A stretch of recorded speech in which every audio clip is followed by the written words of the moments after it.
Imagine mo na ito para sa isang sandali. Ikaw ay nasa sakit. Tunay na, particular na sakit. Maafting ito ang tinig sa iyong isip na nagsasabi na hindi ka sapat. Hindi sapat ang iyong trabaho. Hindi sapat ang iyong pagsisikap. Hindi sapat ang iyong pamilya.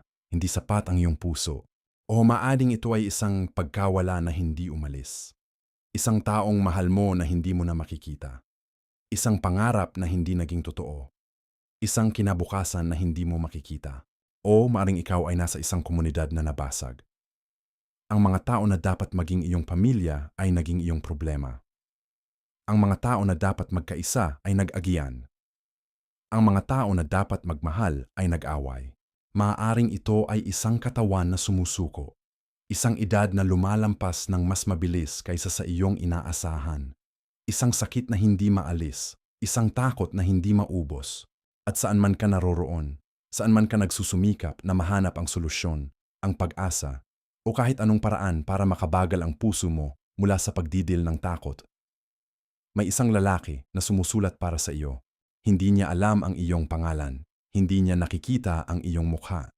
Malamang siya ay nagugutom. Ang kanyang likod ay nagdadala ng historya ng karahasan. Ang kanyang mga kamay ay nababasag. Naging bato ang katawan niya. Naging ilog ang kanyang mga nagdulot na luha. Ngunit sa ilalim ng lahat ng iyon, may isang mensahe na kanyang sinusulat na aabot sa iyo sa loob ng 2,000 taon at magsasabi, alam ko ng eksakto kung ano ang iyong nararamdaman at alam ko na hindi ito ang wakas. Ang pangalan niya ay Paulo. At ang ginawa niya mula AD 49 hanggang AD 67 na nag-ikot sa mga kalye ng Roma, na nagsusulat sa liwanag ng kandila sa mga bilangguan, na umaasa kahit wala na siyang may dahilan na umasa, ay magbabago ng lahat. Magbabago ng lahat ng iyong alam tungkol sa kabiguan, tungkol sa biyaya, at tungkol sa kung ang iyong pinakamasasamang kabanata ay talagang ang iyong huli. Tatawid tayo sa loob ng 33 sulat na isinulat niya sa pagkakasunod-sunod na aktwal niyang isinulat ang mga ito, hindi sa pagkakasunod-sunod na inayos nila sa Biblia. Ang iyong Biblia ay inayos ang mga sulat ayon sa haba. Ang pinakamahaba muna, ang pinakamaikli sa dulo. Roma muna, Filemon, sa wakas. Parang dinisenyo para sa isang dictionary, hindi para sa isang kwento. Pero kapag binasa mo ang mga sulat sa tunay na pagkakasunod-sunod, kronolohiya, hindi abangay, ang nangyari ay hindi mo makikita sa simpleng pagbabasa ng Biblia isa-isa. Makikita mo ang isang lalaki, ang buhay niya, ang kilos niya mula simula hanggang dulo, ang mga naranasan niya na nagbago sa kanyang puso, ang mga pagsubok na nag-transform sa kanyang pag-unawa sa Kristo. Makikita mo kung paano niya sinimula ang lahat sa puno ng galit, pambata na tumutulong sa pagpatay, perseguidor, katanggap ng salita na nagbago ang lahat sa iisang instant. Makikita mo kung paano siya naglakbay. Ilang libong milya, maraming beses na kinulong, maraming beses na binasag, maraming beses na napahirapan na siya na magpatuloy. Makikita mo kung paano siya nag-aralan kung ano talaga ang kahulugan ng biyaya. Hindi ito isang pangako. Ito ay isang buhay. Ito ay isang paraan ng paggalaw sa mundo. Ito ay isang paraan ng paggawad pagkatapos ng kabiguan. That's why you've grown ng pagkilala na wala kang control. Proof by is sound by control. Ang mahal kanya pa ron. Makikita mo kung paano siya nag-alaga ng mga simbahan. Mula sa pagtatayo hanggang sa paghabol ng mga hintulot na lumusong sa buhay ng mga taong nagtitiwala sa kanya. Makikita mo kung paano siya nakinig. Tunay na nakikinig sa mga sulat niya, hindi nagsasalita, nakikinig. Nagsasalita tungkol sa pagmamahal, tungkol sa pananampalataya, tungkol sa kung paano magsama ang mga taong walang relasyon. Makikita mo kung paano niya itinayo ang lahat ng ito habang pinapunta siya sa kamatayan. Habang sinasabing bibiguin siya ng bukas. Habang nag-iisa. Habang natatakot. Ang kanyang huling mga salita ay hindi tungkol sa tagumpay. Hindi tungkol sa pagiging kilala. Ang kanyang huling mga salita ay tungkol sa pagiging tapat. Tungkol sa pagtatapos ng karera. Tungkol sa pananatili ng pananampalataya. At sa gayon, nagsisimula ang kwento namin. Bago tayo magsimula, dapat mong alamin. Hindi namin alam ang lahat. May mga bagay tungkol sa Paulo na lubos na misteryo. Walang amin ng mga larawan niya. Walang kami ng mga balita ng mga eyewitness. Ang ebidensya na mayroon tayo ay mga sulat na isinulat niya at ang libro ng mga gawa na isinulat ng kaibigan niya na si Lucas ilang taon pagkatapos. Kaya ang ating kwento ay batay sa ebidensya. Ngunit ito ay kwento pa rin. Kung minsan, kailangan nating hulaan kung kailan isinulat ang sulat. Kung minsan, kailangan nating hulaan kung ano ang nangyari pagitan ng sulat. Ngunit ang mga sulat na ito ay totoo. Ang mga salita na ito ay mula sa kamay niya. Ang mga ideya ay mula sa kanyang isipan. Kapag binasa mo ang mga sulat sa pagkakasunod-sunod na isinulat niya, nakikita mo ang isang kapantay-pantay na kahanga-hanga. Narito ang aming timeline. Nagsimula ang Paulo na magsulat ng mga sulat sa paligid ng AD 49, mahigit 20 taon pagkatapos na si Jesus ay nag-iwan. At patuloy siyang nagsulat hanggang sa paligid ng AD 67, ilang taon bago siya ay namatay. Lahat ng nasabi ay mahigit 15 taon. Mahigit 10,000 na milya sa paglakbay. Maraming mga syudad, maraming mga simbahan. Maraming mga kritikal na sandali kung saan naisip niya na maaaring huwag na siyang magpatuloy. Ngunit patuloy siya. Ang mga sulat na isinulat niya ay nagiging ang pundasyon ng buong Kristiyang pananampalataya. Ito ay hindi kami sumasang-ayon sa lahat ng sinabi niya. Marami sa atin ang may iba't ibang pananaw sa kanyang teolohiya, ngunit walang kami ng sumusugal sa katotohanan ito. Walang ibang individual sa unang 100 taon ng Kristyanismo ang may mas malaking epekto sa kung paano natin nauunawaan ang fe kaysa kay Paulo. At ang 3 beses na siyang nakalingkod sa preso sa Cesarea, sa Roma, ng 2 taon. Ang ilang beses na siya ay nabasa ng kamay ng mob. Ang mga panahon na hindi siya nakakain. Ang mga panahon na nag-iisa siya. At sa lahat ng ito, nagsulat siya. Hindi siya nagsulat ng isang libro para sa isang librarya. Nagsulat siya ng mga sulat sa mga tao na mahal niya. Mga tao na nagdududa. Mga tao na nag-aagapay. Mga tao na sinisikap na maunawaan kung ano ang ibig sabihin na sumunod sa isang Diyos na hindi nila nakikita sa isang mundo na patuloy na susubok sa kanila na magsuko. Kaya narito ang ating plano. Aabutin natin ang bawat sulat na ito sa pagkakasunod-sunod na isinulat niya. Makikita natin ang konteksto nito. Makikita natin kung ano ang problema na sinisikap niyang solusyonan. Makikita natin kung ano ang sinabi niya, ang aktuwal na mga salita niya, dahil mahalaga na marinig mo ang kanyang boses, hindi lamang ang aking pagsasalin. Sa pagkaramos ay makikita natin kung bakit ito mahalaga pa rin ngayon. Para sa iyo, sa iyong buhay, sa iyong pagsisikap. Kami ay nagsisimula sa unang sulat, at ito ay sulat na puno ng galit. Ang unang sulat na isinulat ng Paulo, o kahit man lamang, ang pinakaunang isa na mayroon tayo pa rin, ay isinulat sa galit. Hindi lamang sa iritasyon, hindi lamang sa pagiging hindi nasiyahan.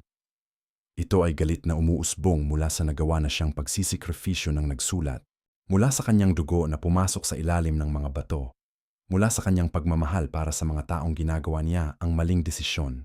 Upang maunawaan kung bakit siya galit, kailangan mong malaman kung sino si Paulo muna. Ito ay isang tao na tunay na nag-asikaso ng pagpatay ng mga Kristiyano. Walang ito ng maikling pagsisikap. Ito ang kanyang trabaho, ang kanyang puhunan, ang kanyang nakatuon. Nais niyang alisin ang ganitong bagay na tinatawag nilang daan mula sa lupa. Nakatayo siya habang nilinolob ng mga bato ang isang kabataan na si Esteban dahil nagsabi ito ng mga bagay tungkol sa Diyos. At nagsabi ang kwento na ang mga taong nagbasag sa kanya ay itinayo ang kanilang damit sa paa ng isang tao na tinatawag na Saulo. Itinataguyod niya ito. Sumusuporta siya. Pagkatapos ay bumiyahe siya patungo sa Damasco. Ang kanyang misyon ay magdala ng mga Kristiyano na nagtago doon pabalik sa Jerusalem para sa proseso at pagpapasaklaw ng batas. Ang datan, isang palayfyo of fakers na hindi inasahan. Ang mga kwento ay nagsasabi ng isang liwanag. Ang mga kwento ay nagsasabi ng isang tinig. Ang mga kwento ay nagsasabi na siya ay nabuhos sa lupa at hindi makita. At pagkatapos ay marinig ang isang sinasabi sa kanya, Saulo, Saulo, bakit mo ako inaambag? Masakit para sa iyo na lukso laban sa mga puntila.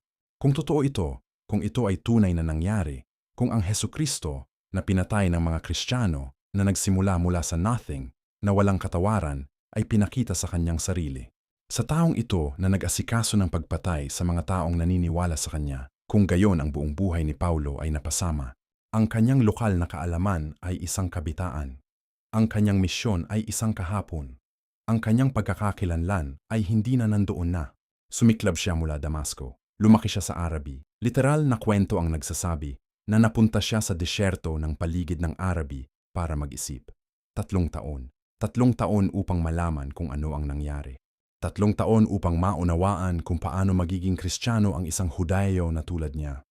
At pagkatapos ay bumalik siya at nagsimula siyang magsulat ng mga salita.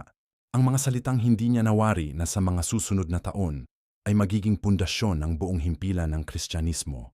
Ang unang kwento na tunay nating alam tungkol sa kanyang buhay pagkatapos ng kanyang conversion ay tungkol sa kanyang mga paglalakbay. Naglakbay siya sa buong rehiyon na tinatawag na Anatolia, kung saan nandoon ang modernong Turkey. Napunta siya sa mga syudad na tinatawag na Pisidia, Antioch, Iconium, Lystra, Derbe. Sa bawat lugar, nagsalita siya, nagturo siya, nag-organisahin siya ng mga grupo ng mga taong nagsimula na magtiwala sa Hesukristo. Ngunit ang hindi madali. Sa ilang lugar, ang mga tao ay suportado siya. Ngunit sa ibang lugar, ang mga lokal na mga leader ay nag-imbento ng mga mob. At sa Lystra, ang mga bagay ay umabot sa isang kritikong punto. Ang mga kwento ay nagsasabi na ang isang grupo ng mga tao mula sa mga kalapit na syudad ay dumating. Nag-convince sa mob na si Paulo ay hindi lamang isang malaking ideya, siya ay isang banta. Kaya naman sila ay nag-grab sa kanya at naghukay ng bato sa kanya hanggang sa siya ay hindi na gumagalaw. Hindi sila nagsisiguro na siya ay patay. Kami ay hindi alam. Ngunit ito ay sapat na malakas upang iwan siya sa labas ng mga pinto ng lungsod na iniisip na mayroon na siyang dadalhin sa amin. Ngunit ngayong araw, isang pangalawa ay nangyari. Ang mga disipulo niya ay nag-gather sa paligid niya. Ang kwento ay nagsasabi na siya ay bumangon. Bumangon. Bumalik sa bayan. Bukas ay siya ay lumakad sa susunod na bayan at patuloy na nagsalita. Ito ay hindi lang bravura. Ito ay hindi lamang pagpapakita ng lakas. Ito ay isang taong naniniwala ng malalim. Kaya malalim na ang kanyang pananampalataya ay hindi mababawasan ng mga bato. Hindi mababawasan ng dugo. Hindi mababawasan ng takot. Siya ay naglakbay. Nag-organisahin siya ng mga simbahan. Sa bawat lugar, itinatanong niya ang parehong tanong. Kung kayo ay naniniwala sa Hesukristo, kung nagtiwalay kayo sa Diyos sa pamamagitan ng pananampalataya, kung nag-receive kayo ng Espiritu Santo, ano pa ang kailangan ninyo? Ano pa ang kailangan para maging kompleto? Ang sagot niya ay laging pareho. Wala. Hindi kayo nangangailangan ng kahit ano pa. Kayo ay kompleto. Pagkatapos ay pumunta siya sa bahay, umuwi sa Antioch sa Syria, at doon siya ay nakatanggap ng balita na magbabago ng buhay niya. Aming mga tao mula sa Jerusalem ay lumakad sa mga simbahan na kanyang itinayo sa Galacia. Nagsabi sa mga bagong Kristiyano na isang imahe, ang Paulo ay nagpunta sa inyo at sinabi na hindi ninyo na kailangan ang mga bagay na inaasahan ng Diyos. Sinabi niya na ang pananampalataya ay sapat, ngunit hindi siya kumpleto. Ang katotohanan ay hindi siya sinabi sa inyo ng buong kwento. Tingnan, kanilang sinabi. Ang Diyos ay nagbigay ng batas sa pamamagitan ng Moses. Ang mga tao ay dapat na sumunod dito. At kayo na mga Gentil na nagsama sa amin. Kayo ay dapat na maging Hudayo muna. Kayo ay dapat na maging circumscribed. Kayo ay dapat na sundin ang mga bagay na ito. At pagkatapos ay kayo ay magiging tama. Isipin kung ano ang ibig sabihin nito sa isang taong iyan. Ito ay parang ang iyong kaibigan ay magsasabi sa iyo na ang kanilang payo ay naging mali. Ito ay parang ang iyong guro ay magsasabi sa iyo na ang lahat ng naturo mo ay kailangan ng kabuuang overhaul. Paulo ay nakuha ang balita at ang tunay niyang galit ay nawakwak. At ito siya hindi lamang tungkol sa teolohiya. Ito ay tungkol sa mga tao na mahal niya. Ito ay tungkol sa pagmamahal niya na naging pagsisikap niya na magtayo ng isang bagay ng tunay. Natanggap niya nang sa halip na payong salamat ay nakatanggap siya ng kritikal na salita. Nagsasalita na siya ay hindi kumpleto. Kaya naman siya ay umupo at nagsulat. Ang sulat ay hindi nagdulot ng init. Ito ay nagdulot ng apoy. Ipinapangayog niya ang letra sa unang ilang linya. Walang init, walang pagpapasalamat, walang espero na kayo ay okay at na-miss ko kayo. Direkta lamang siya sa madalit-madaling pagpapahayag ng problema. Nagugulat ako na kayo ay mabilis na naglipat mula sa isa na tawag sa inyo sa pamamagitan ng biyaya ng Kristong Jesus tungo sa ibang ebanghelyo, na hindi lamang ang inaasahan, ngunit ay may mga taong nag-aalala sa inyo at nais na baliktarin ang ebanghelyo ng Kristong Jesus. Walang masayang pagpapaalam, walang politiko. Ito ay straight sa puso ng problema. At pagkatapos ay dumadagdag niya, ngunit kahit na kami, o isang anghel mula sa kalangitan, ay magpangaral ng isang ebanghelyo na bukas sa inyo kaysa sa nabatid ko sa inyo, hayaan siyang sumailalim sa pagkamumuni-muni. Sinasabi niya ito ng 2 beses upang siguraduhin na walang kahit sino ang nakakalimot sa pagkukwento. Kung sino man, hindi mahalaga kung gaano kalaki o kung gaano kalakas. Kung sino man ang nagsasabihing may bagay na kailangan mo pang dagdag sa Kristong Jesus, sila ay hindi dapat dinig. Ang puso ng sulat ay isang mga argumento na Paulo ay binuo. Ito ay medyo simple, ngunit ito ay kaya sa kapangyarihan nito. Tingnan ang Abraham, sinabi niya. Tingnan ang taong inaasahang-asahan ng Diyos. Ang taong nangako ang Diyos. Tayo ay gagawa ng iyo ng isang mahusay na bansa. Tayo ay magbibigay sa iyo ng maraming mga anak. Tayo ay ibibigay ang mundo sa iyong mga anak. At paano nag-respond si Abraham? Nagtiwala siya. Walang ito ng mga ritual. Walang ito ng mga sertipiko. Walang ito ng pagsubok. Ito ay tiwala. Ang Diyos ay nagsabi, bilang dahil sa iyong tiwala, kayo ay tama. Ngunit narito ang bahagi na nakakadigil. Ang Abraham na ito ay nanatili sa loob ng mahigit 400 taon. Bago pa ang batas ay ibinigay, ang batas ay dumating sa pamamagitan ni Moses. Ngunit ang Abraham, ang isa na inaasahang-asahan ng Diyos, ay hindi na nandoon upang makita ito. Kaya kung ang Abraham ay tama sa pamamagitan ng tiwala, walang niya ng pag-asa ng batas. Kung gayon kung paano ang batas ay magiging paraan ng pagiging tama pagkatapos. Ang batas ay dumating para sa isang partikular na layunin, sinabi ng Paulo. Ito ay para turuan tayo. Ito ay para ipakita sa amin ang ating mga kasalanan. Ito ay para magdala sa amin sa pagsisiwalat na kailangan natin ng tulong. Ito ay parang turista. Isang tunay na salita na ginagamit dito ay paidagog, isang eslabe na ang trabaho ay dalhin ng anak sa paaralan. Ang batas ay ang slabo, ngunit hindi ito ang kapalaran. Ito ay nangungunang dito sa direksyon kung saan kami ay dapat na pumunta. Ito ay nagsasabi sa amin, kayo ay hindi makagawa ng ito. Kayo ay nangangailangan ng tulong. At sa pagkatapos ay dumating si Hesukristo. At sabi niya, ako na ang tulong. Ang batas ay hindi na kailangang nagsisilbi sa parehong layunin. Ang batas ay hindi na ang turista. Ang batas ay kinalimutan na kung bakit kami ay nandito. Ang batas ay hindi ang kapalaran. Ito ay mga sandal lamang. Nandito ang pinakamagandang linya na isinulat ni Paulo sa buong sulat. At ito ay karapat-dapat na marinig mo. Ang kalagayan ay hindi laban sa batas. Ngunit kung ang kalagwayan ay nandito sa pamamagitan ng batas, kung gayon ay hindi na siya nakakapag-asawa. Ngunit ang Diyos ay nagbigay dito sa amin sa pamamagitan ng kanyang pangako. Ito ay isang mahusay na paraan ng pagsasabi nito. Kung ang biyaya ay nagbasa sa mga patakaran, kung ang salvation ay mangako mula sa iyong sariling gawain, kung gayon ito ay hindi na biyaya, ito ay isang kasunduan.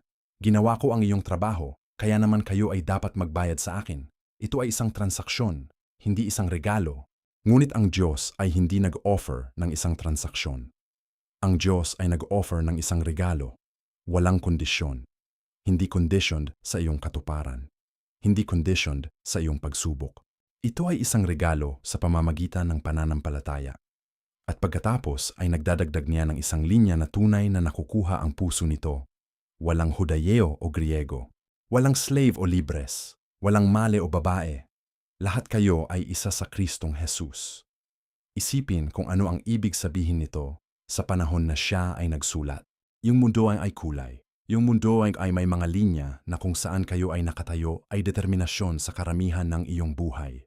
Kung kayo ay isang Hudayo, kayo ay may mga pribilehiyo. Kung kayo ay isang Griego, kayo ay naiiwanan. Kung kayo ay isang slave, kayo ay walang pribilehiyo. Kung kayo ay libres, kayo ay ang may-ari. Kung kayo ay isang babae, kayo ay hindi kailanman magiging lehitimo na kasapi ng kumpanya ng mga puno. Kung kayo ay isang lalaki, kayo ay nasa tuktok. Ngunit si Paulo ay nagsasabi na sa halip, sa pamamagitan ng Kristong Jesus, ang lahat ng mga linya ay napakabigo. Ang lahat ng mga hangganan ay napakabigo. Walang mahalagang kung saan kayo galing. Walang mahalaga kung ano ang kulay ng inyong balat. Walang mahalaga kung ano ang inyong sukdulang kasarian. Nandito, Sa pamilya ng Kristong Jesus, kayo ay lahat ay isa. Sa panahon na siya ay nagsulat, ito ay isang radikal na ideya. Ito ay hindi lamang isang ideya, ito ay isang revolusyon. Ang galit ng Paulo ay hindi lamang tungkol sa sariling disipote niya ay nagsuwail. Ang kanyang galit ay tungkol sa kung bakit siya ay naniniwala na ito ay napaka-importante.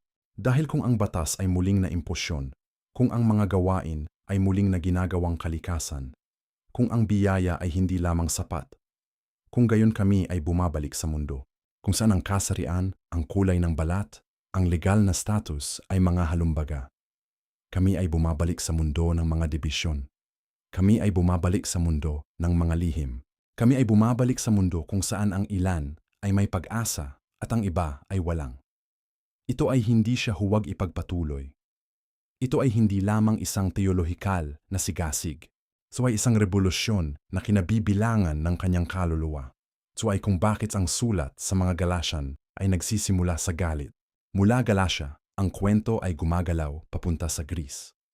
Ang pangalawang paglalakbay na misyonaryo ng Paulo ay nanglalagay sa kanya sa isang liwanag na inaasahang abot sa direktang sa puso ng Imperyong Romanong. Hindi lamang sa isang rehiyon, sa mga puso ng mga tao. Hindi siya tumitigil. Ang mga taong nagtingin ay hindi tumitigil. Ang kanyang likod ay nagdadala pa rin ng marka ng mga bato. Ang kanyang walang sapat na pagkain ay patuloy pa rin. Walang sapat na tulog, walang sapat na proteksyon. Ngunit ang kanyang puso ay nakatuon sa isang bagay lamang, kung mayroong mga lugar sa mundo, kung saan ang mga tao ay hindi pa nakarinig ng tunay na ebanghelyo, siya ay dapat na lumakad doon. Ito ay isang kristal na rehiyon na tinatawag na Thessalonica, isang pangunahing port city sa hilagang Greece, ang asyento ng kapangyarihan ng isang rehiyon na tinatawag na Macedonia. Narito siya ay dumating sa paligid ng AD 50 o 51, halos isang taon pagkatapos na nagsulat siya sa mga Galatian. Ang mga gawa ay nagsasabi na siya ay nagsalita sa isang sinagoga sa loob ng 3 Sabado. Ang ilang mga Hudayo ay nakinig at nagsimulang magtiwala. Isang malaking grupo ng mga taong takot sa Diyos ay nagsimulang sumunod sa Kanya. Kami ay nagsasalita tungkol sa isang bayan kung saan ang mga tao ay nakatuon. Ang mga puso ay bukas, ang mga isip ay handa para sa unang pagkakataon sa mahabang panahon. Makikita ni Paulo ang iyong ginawa ay tunay na gumagana. Ang mga bata ay nagsisimulang magtiwala. Ang mga pamilya ay nagsisimulang magtiwala. Ang komunidad ay nagsisimulang magbago. Ngunit ang Thessalonica ay hindi lamang tungkol sa tagumpay. Ang Thessalonica ay tungkol sa pag-ubos. Ang kwento ay nagsasabi na ang mga lokal na mga lider ay nag-imbento. Sila ay nag-gather ng isang mob. Sila ay nagsabi sa mga taong ito na ang Paulo at ang kanyang mga kaibigan ay mga taong nagsasalita tungkol sa isang ibang hari. Isang hari na tinatawag na Hesukristo na walang kapantay sa Cesar. Ito ay sedisyon. Ito ay pagwawasak ng estado. Kaya ang Paulo ay dapat na pumili. Maarka siyang manatili at harapin ang mga panahon, posibleng prisyon, posibleng mas mahabang, o maaarka siyang umalis. Maarka siyang pumili ng proteksyon, siya ay pumili na umalis. At pagkatapos ay isang bagay ang nangyari na palaging nagugustuhan ko tungkol sa kwento. Isang grupo ng mga tao ay nag-imbento ng isang plano upang siguraduhin na siya ay ligtas. Nag-imbento sila ng ilang paraan upang sabihin sa mga impunidad na hindi papayagan ang mga taong huwag sa pag-aalis niya. Ang Thessalonica ay hindi lamang isang sulat tungkol sa pag-asa. Ang Thessalonica ay tungkol sa pag-ibig. Ito ay tungkol sa mga taong nagtiwalay sa kanya, kaya siya ay maaaring mabuhay. Siya ay pumunta sa Korinto, isa pang mahalagang lungsod. At mula doon, nag-aalala na tungkol sa mga taong iniwan niya. Nagsikap na ipadala ang kanyang kaibigan Timoteo upang suriin kung paano sila, paano kaya nila, paano sila ay nakanatiling matatag. At pagkatapos ay nakatanggap siya ng balita na nagbago ng lahat. Ang mga Tesalonikenyo ay nanatili. Hindi lamang nanatili ang mga ito. Ang mga ito ay lumago. Ang mga ito ay nag-shares ng mensahe sa mga tao na paligid. Ang kanilang pananampalataya ay hindi naging higit pa. Hindi naging nakawili sa pag-alas ng kanilang mga hamon. Naging mas malalim pa ito. Naging mas malakas pa ito. Kaya naman siya ay umupo at nagsulat. Ang sulat ay walang galit. Ang sulat ay walang tigil. Ang sulat ay puno ng pagmamahal at kaligayahan. Kayo ay napakamahal sa amin, sabi niya. Tayo ay nag-abot sa inyong hindi lamang ang ebanghelyo, kundi ang aming sariling buhay. Dahil nagiging napakadamdamin kayo sa amin. So ito ay isang ama na nagsasalita sa kanyang mga anak. Ito ay isang guro na nagsasalita sa kanyang mga estudyante. Ito ay isang Apaulo na nagsasalita sa mga taong nag-take na ng lahat. Ang natunuhan niya at ginawa itong kanilang sarili. Ngunit, ang mga Tesalonikenyo ay may isang tanong na kumakain sa kanila. Ang ilang sa kanilang mga kaanib sa komunidad ay namatay. Hindi nila alam kung ano ang nangyari. Hindi nila alam kung saan ang mga ito. Hindi nila alam kung maisasama pa nila ang mga ito sa pagkamulat na naghihintay. Isipin kung ano ang ibig sabihin nito. Ang buhay ay mahirap na. Ang pananampalataya ay kahanga-hanga, ngunit ito ay hindi nag-alis ng sakit. Ito ay hindi nag-iwas sa kamatayan. Ang ilang sa mga taong lubos na pag-ibig ay magsisimula na magsama sa kanilang komunidad ay napakagulat sa kanilang inaasahan. At ang iba ay nag-isip kung sila ay patay, kung sila ay nakahanap na, kung sila ay hindi magpakawala sa pagkamulat na ito, kung gayon kung bakit kami ay nagsusumikap, kung bakit kami ay nagsisikap, kung bakit kami ay nag-abot. Ang Paulo ay nakaalam ng ito. Kaya naman siya ay nagsulat ng isang linya na tunay na magiging solusyon.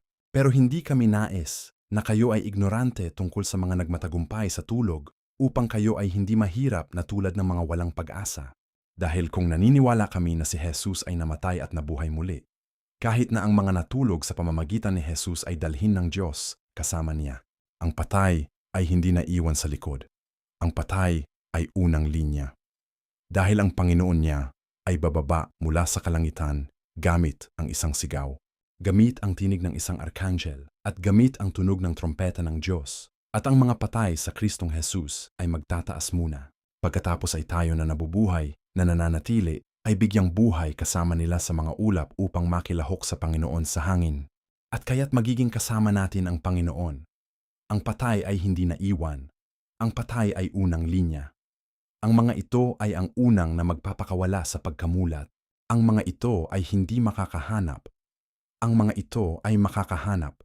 Kaya naman siya ay nagtatapos ng sulat na may mga salitang ito. Kaya't magpayagan sa isa't isa ng pag-asa sa mga salitang ito. Ito ay may hindi lamang isang pangako. Ito ay may hindi lamang isang doktrina.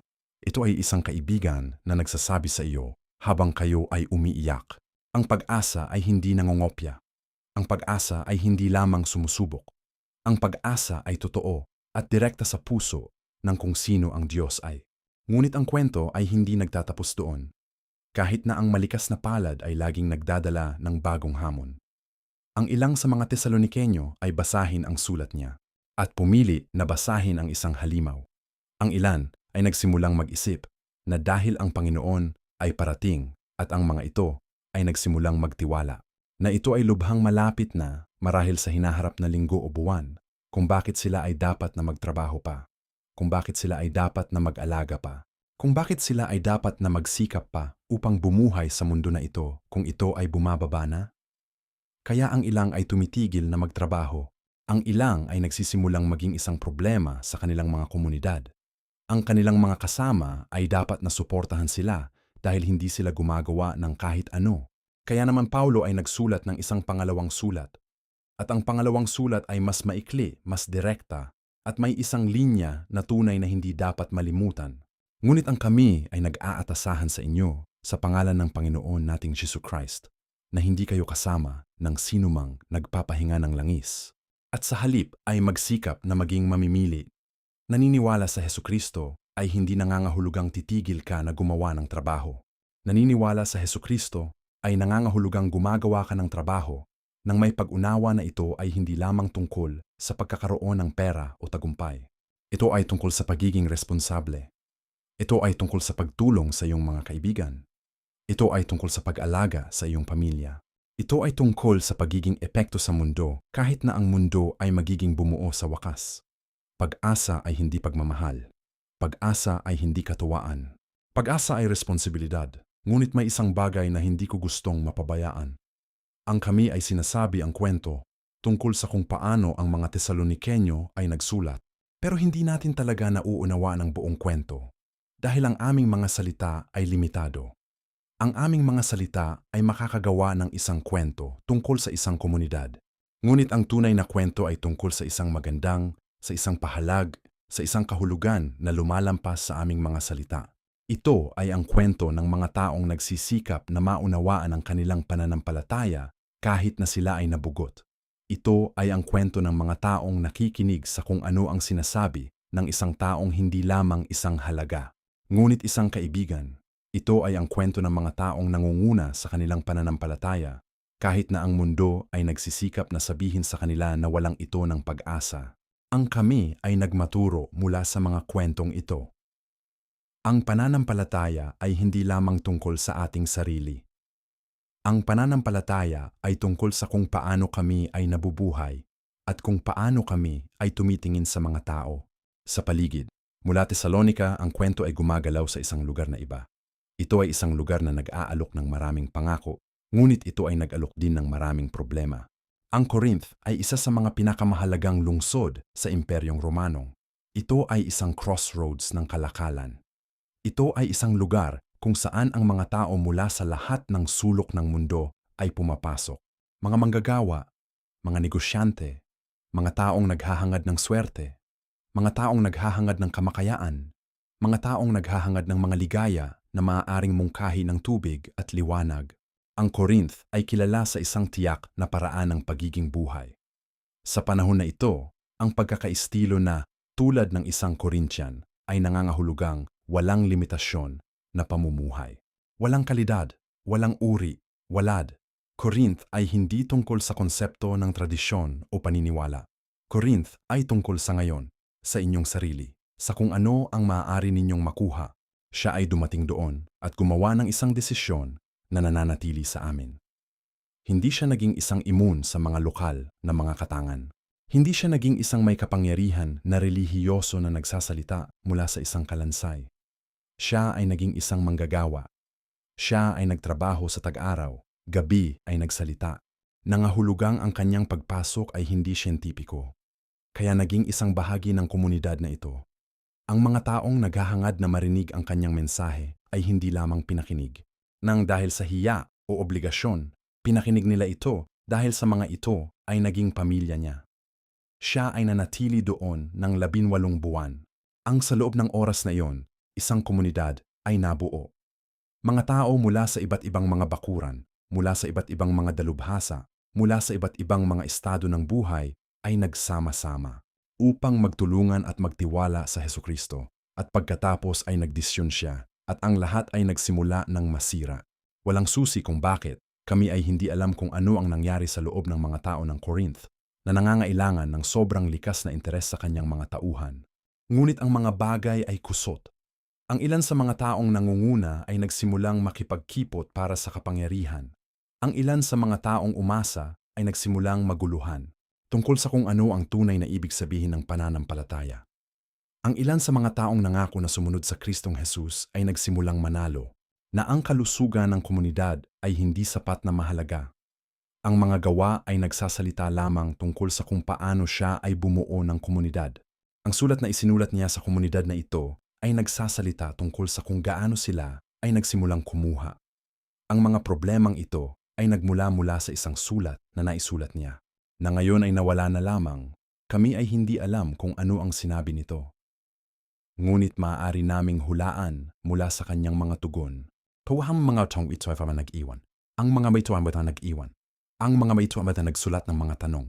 Kaya naman siya ay umupo at nagsulat ng isang mahusay na sulat na tinatawag namin ngayon na Una sa Korinto. Ang sulat ay nagsisimula ng may bagay na hindi lamang tungkol sa isang problema, ngunit tungkol sa isang kalagayan na direktang umabot sa puso, ng kung ano ang nangako niya. Naguluhan ako tungkol sa inyo dahil ang bawat isa ay nagsasabi sa akin na may mga away sa inyo. Ang bawat isa ay nagsasabi na nahahati kayo. Ang komunidad ay nahahati. Hindi lamang nahahati sa mga isyong teolohikal, nahahati sila sa mga preference. Ang ilan ay nagsasabi na sila ay ng Paulo. Ang siyon ay nasasabi na sila ay ng Apollos. Ang siyon ay nasasabi na sila ay ng Cephas. Ang siyon ay nasasabi na sila ay ng Kristong Jesus. Isipin kung ano ang ibig sabihin nito. Ang ilan ay pinag-uusapan ang isang tao na nagdulot sa kanila ng mensahe. Ang ilan ay pagpili ng ibang tao. Ang ilan ay pagpili ng ikatlong.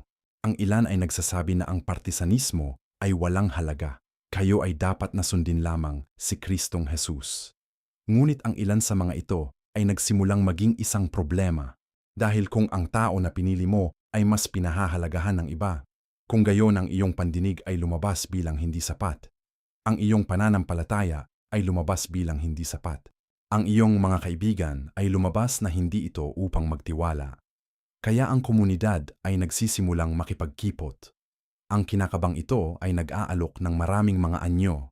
Ang ilang sa kanila ay nagsisikap sa korte. Ang ilang ay nagsisikap sa pamamagitan ng mga isa't isa. Ang ilang ay nagsisikap sa pamamagitan ng mga sumbong.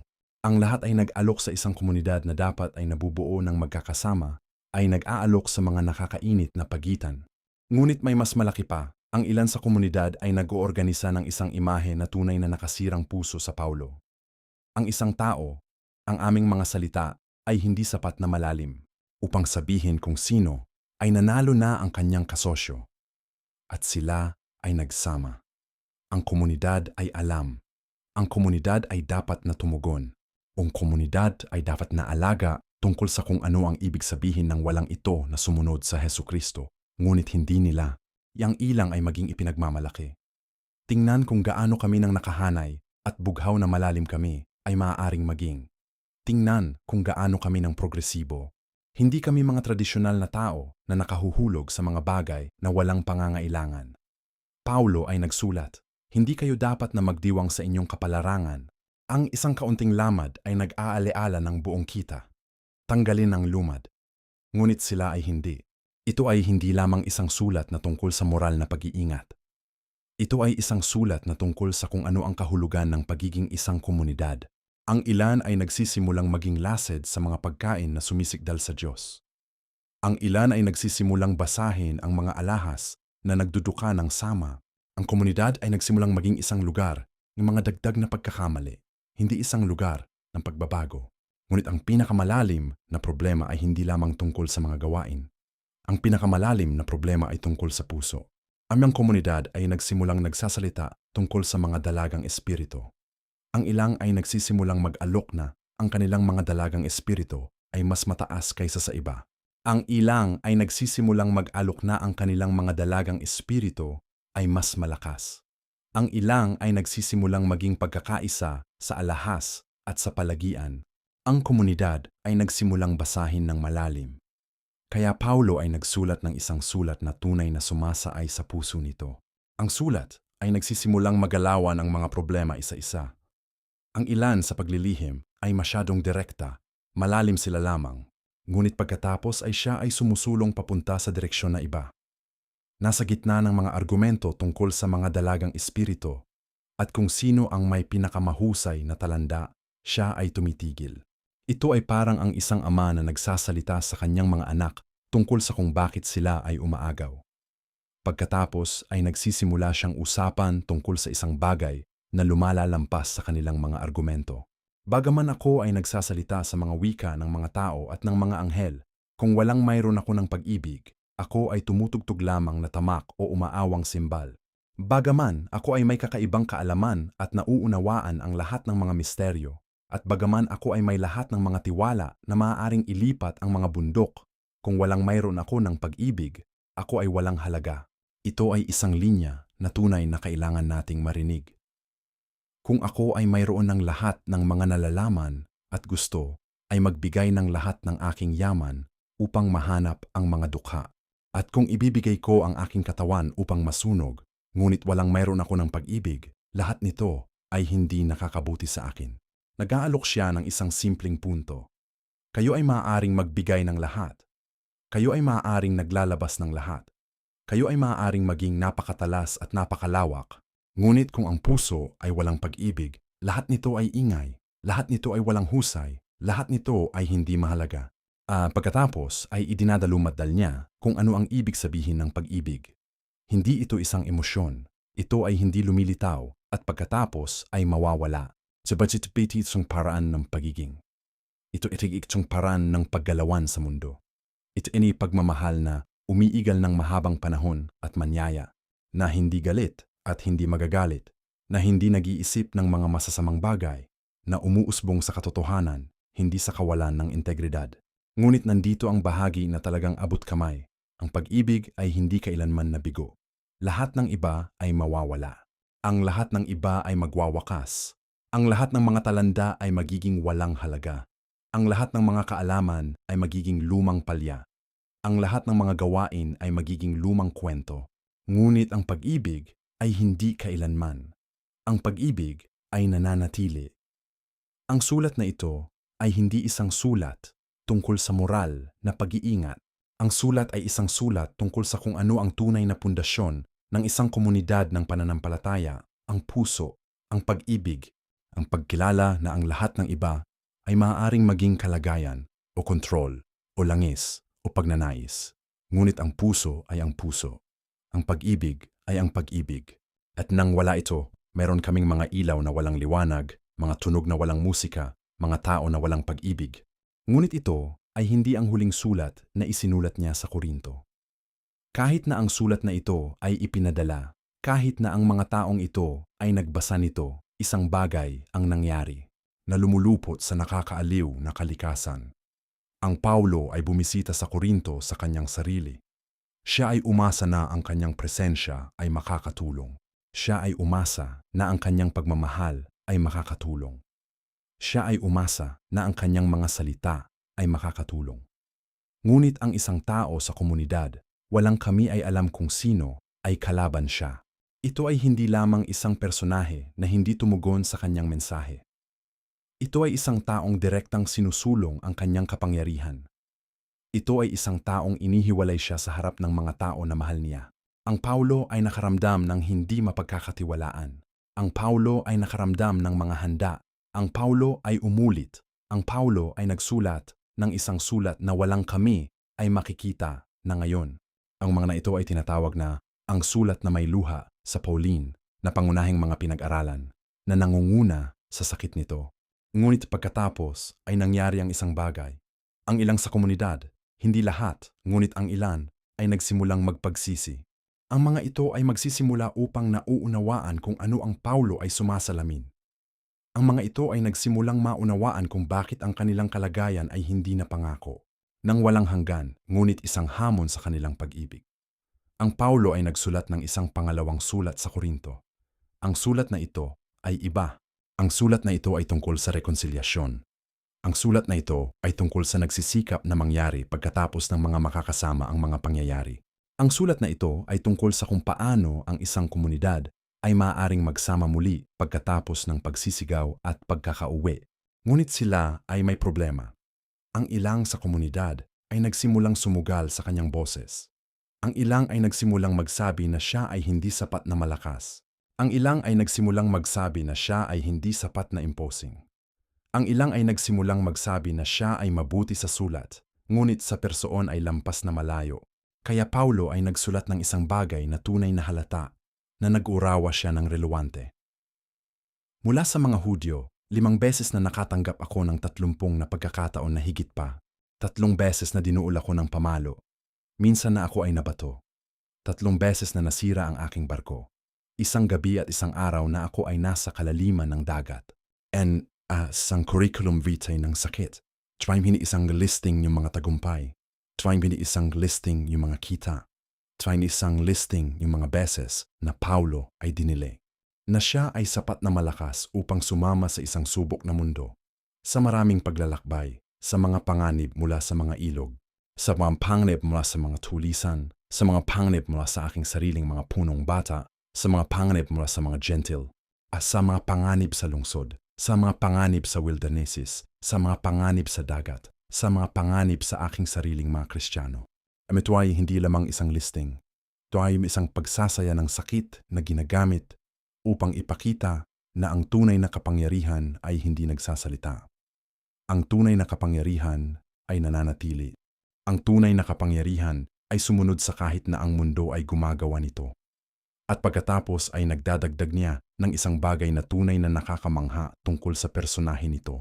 At bukod pa sa mga kagat nito, araw-araw ay may pag-agma sa akin.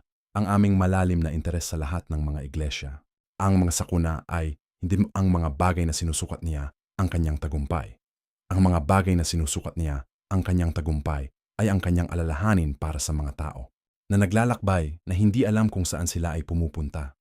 Ang kanyang alalahanin para sa mga komunidad na nagsisikap na maunawaan kung ano ang ibig sabihin ng pananampalataya. Ang kanyang alalahanin para sa mga taong nagsisikap na manatiling tapat na laban sa mga hamon na maaaring gawin ang pagiging tapat ng imposible. Ngunit pagkatapos ay nagsasalita siya ng isang bagay na tunay na nakakaahon ng aming puso. Dahil ang aming kaalaman ay hindi lamang tungkol sa isang taong nagsisikap na manatiling malakas. Ito ay tungkol sa isang taong sinusulong ang pagkakaiba na ang kalagayan ay hindi lamang tungkol sa sakuna. Ngunit tungkol sa kung paano natin ang bawat sakuna sa loob ng isang kwento ng malaking kalooban. Sa isang lugar, ang kwento ay nagsasalita tungkol sa isang bituin sa laman nito niya. Ang mga siyensya ay hindi alam kung ano ito. Ang ilang ay nagsasabi na ito ay isang mata ng problema. Buwanyang ilang yung ay nagsasabi na ito ay isang hirit. Yung ilang ay nagsasabi na ito ay isang walang hanggan na anyo ng pagkakatalo. Ngunit kung ano pa ito ay torment niya. Ito ay nagugol sa kanya. Ito ay naghahatid ng sakit na hindi niya naiintindihan. At siya ay nagsimo. 3 beses na siya ay humingi ng ang Diyos na tanggalin ito.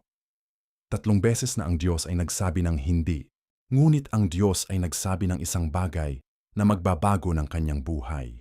Magbabago ng aming maunawaan kung ano ang kahulugan ng kapangyarihan.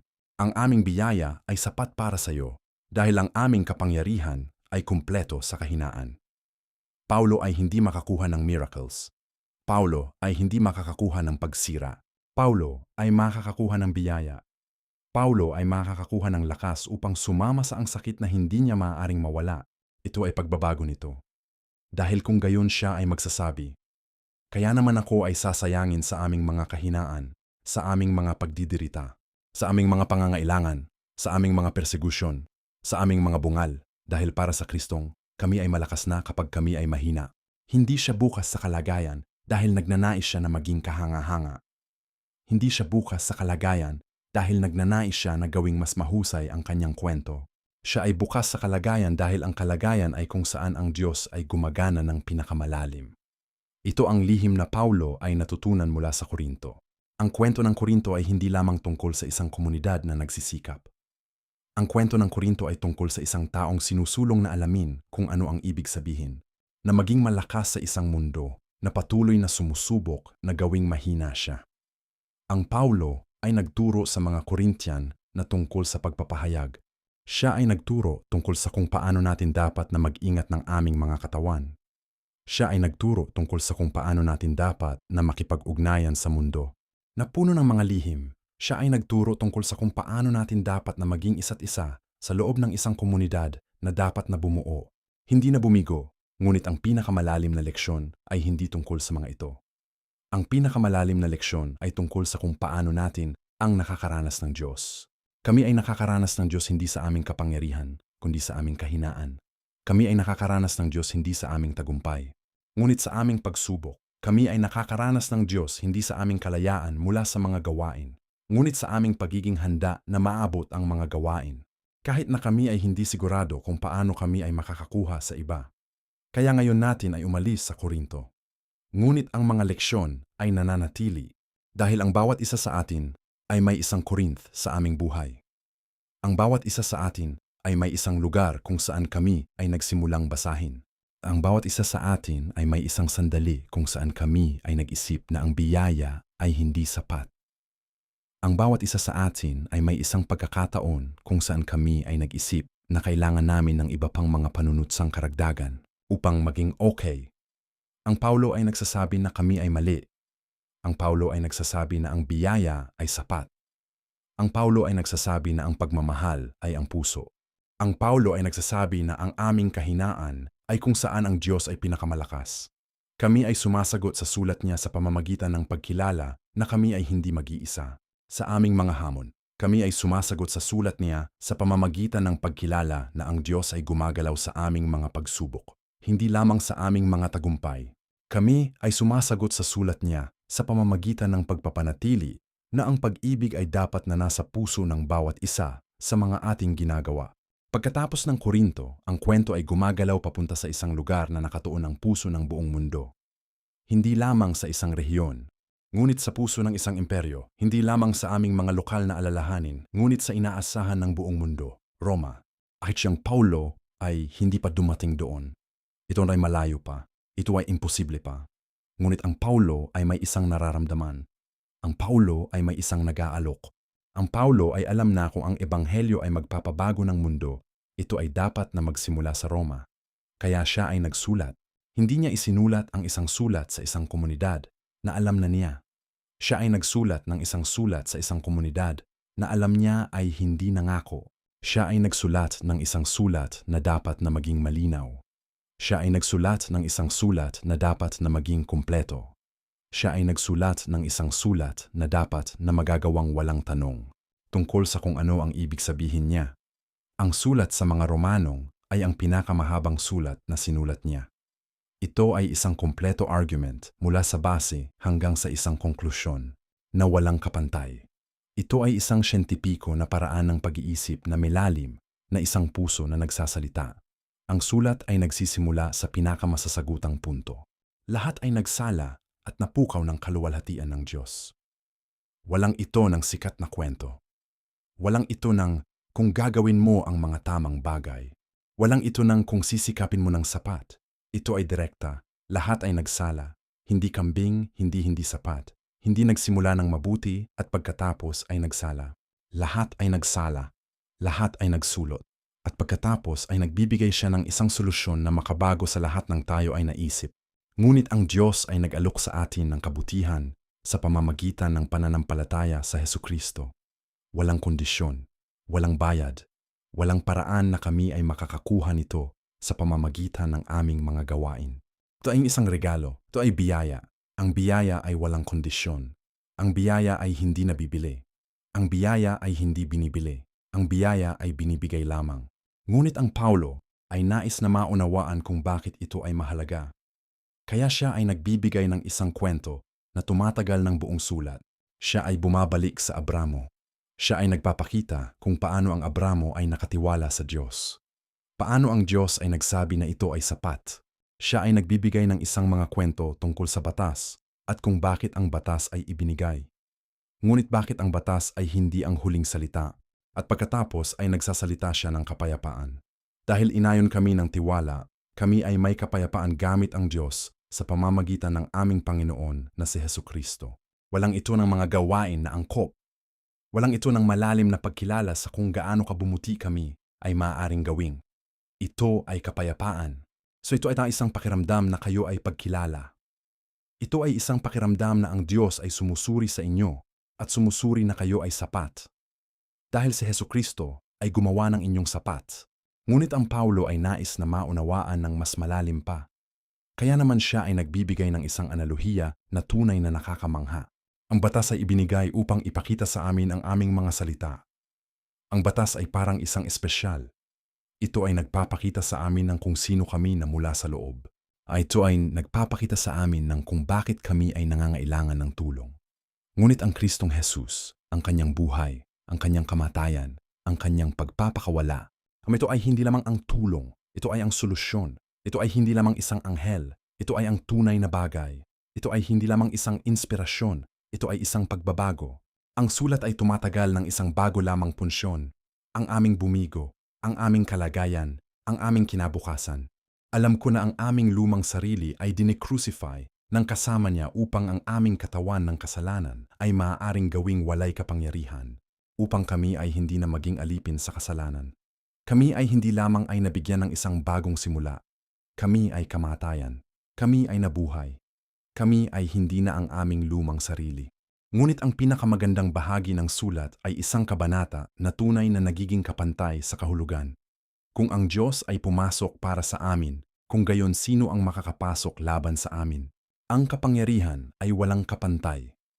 Ang pag-ibig ay walang kapantay. Ang katapalan ay walang kapantay. Ngunit pagkatapos ay nagsasalita siya ng isang bagay na tunay na sumususo sa puso nito. Sigurado ako na walang kamatayan, walang buhay, walang mga anghel, walang mga kapangyarihan, walang mga bagay sa kasalukuyan, walang mga bagay na darating, walang taas, walang lalim, walang itinatag na bagay, ay makakapasok sa amin mula sa pagmamahal ng Diyos na nasa Kristong Jesus, ang aming Panginoon. Ang lahat ng ito, lahat, walang isa. Ang Paulo ay nagsasabi na ang walang sakuna, walang bigo, walang pagsubok, walang hamon ay sapat na malakas upang paghiwalayin kayo mula sa pagmamahal ng Diyos. Walang isa, walang kondisyon, walang tigil. Ito ang sulat sa mga Romanong. Ito ay isang sulat na magbabago ng buong Kristyanismo. Ito ay isang sulat na magiging bahagi ng isang revolusyon. Ito ay isang sulat na magiging sanglian-lianan ng tiwala ng bawat Kristiyano na dumating pagkatapos. Ang kasaysayan ay nagsasabi sa amin ng isang bagay na tunay na hindi mapapantayan. Ang sulat na ito, ang mahusay na sulat na ito, na isinulat ng isang taong walang kapangyarihan sa aming mga salita, ay naging sanglian-lianan ng isang pagbabago na sumabot sa buong mundo. Ang Augustino ay binabasa ang sulat na ito sa isang hardin sa Milan. Ang kanyang buhay ay binago ng magkakaiba. Ang kanyang pananaw sa biyaya ay nawakwak. Ang kanyang pag-unawa sa kung paano kami ay maunawaan ang Diyos ay lumampas sa lahat ng alam niya bago. Ang Martino Lutero ay nag-aral sa sulat na ito at ang kanyang puso ay tumibok. Siya ay nagsimulang makilala na ang kanyang buong mundo ay binuo sa isang kalagayan na hindi sumusunod sa sulat na ito. Siya ay nagsimulang maniwala na ang tayo ay kailangang baguhin ang lahat. Ang pagbabago na ito ay naging Protestant Reformation. Ang Juan Wesley ay nakinig sa isang ibang taong nagsasalita tungkol sa sulat na ito. Ang kanyang puso ay naging kakaibang mainit at ang kanyang buhay ay nagsimulang magtrabaho sa isang bagong direksyon. Ang Methodist na kilusan ay ipinanganak, 3 iba't ibang siglong, 3 iba't ibang mga taong, 3 iba't ibang mga kilusan, ang parehong sulat, ang parehong ebanghelyo, ang parehong kapangyarihan. Ang sulat sa mga Romanong ay hindi lamang isang sulat tungkol sa kung paano tayo ay nakakakuha ng kabutihan mula sa Diyos. Ang sulat sa mga Romanong ay isang sulat tungkol sa kung sino natin ang tunay na kami sa loob. Ito ay isang sulat tungkol sa kung paano natin ang nakakamit ng kapayapaan. Ito ay isang sulat tungkol sa kung ano ang ibig sabihin na ang aming kanyang ay hindi lamang kami ay napakahanga, ngunit kami ay napakasama. Kaya ngayon, pagkatapos ng mahigit 2,000 taon, kami ay nagbabasa pa rin ng sulat na ito. Ang aming puso ay umuusbong pa rin. Dahil ang sulat ay hindi tungkol sa ilang mga taong nagsikap sa isang lungsod na ilang libong taon na ang nakakaligtas. Ang sulat ay tungkol sa amin. Ito ay tungkol sa kung paano tayo ay nakakakuha ng halaga mula sa isang Diyos na hindi batay sa aming pagganap. Ito ay tungkol sa kung paano tayo ay nakakakuha ng kapayapaan na lampas sa aming pag-unawa.